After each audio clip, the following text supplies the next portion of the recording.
Peggy 18.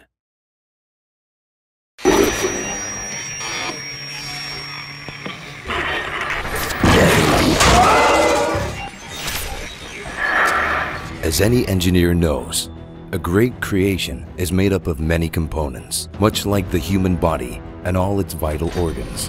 The Dead Space series relies on many elements to make Isaac Clarke's journey a compelling one. And if the story is the brains, and the gameplay its limbs, then the art direction must be at its heart. Lighting in Dead Space is almost a character in itself, alive and always reacting to Isaac's presence. Lights can direct player focus to specific objects or locations, give some small comfort in the dark, offer tactical assistance, or even provide tension through their utter unreliability. The lighting is always changing, either fading, flashing, or changing color, creating an air of instability and tension. To match the shattered scenery of Ishimura and the sprawl, most lights seem dingy, yellowed, and decayed. Rather than the bright reds and blues we've come to expect from sci-fi stories, Isaac's path is lit with aged yellows and whites, as though these space stations have been lost in time.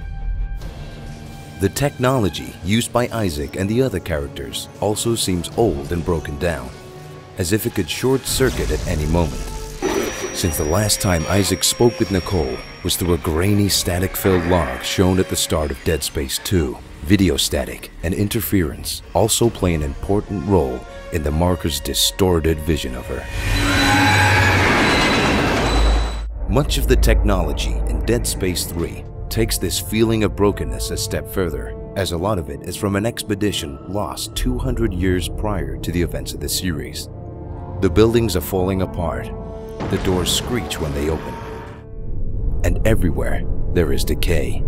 Each of the locations of Dead Space, the USG Ishimura, the Sprawl, and now Tau Volantis, have their own unique design. Gothic-style architecture is prominent. Buildings feature protruding ribs, long wandering corridors, and vast underbellies, mimicking human body structure in their appearance. But the true terror of Dead Space lies with the Necromorphs. These hideous, twisted visions of humanity exist only to kill, and yet the tiniest glimmer of the people they once were still exists in their clothes and corrupted faces.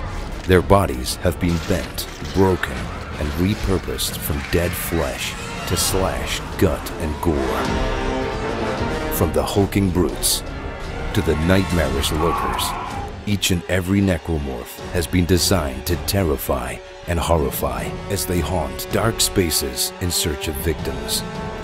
But thanks to lighting, location, and sound, even when the necromorphs aren't visible, their presence is felt by Isaac every step of the way. But he isn't going down without a fight.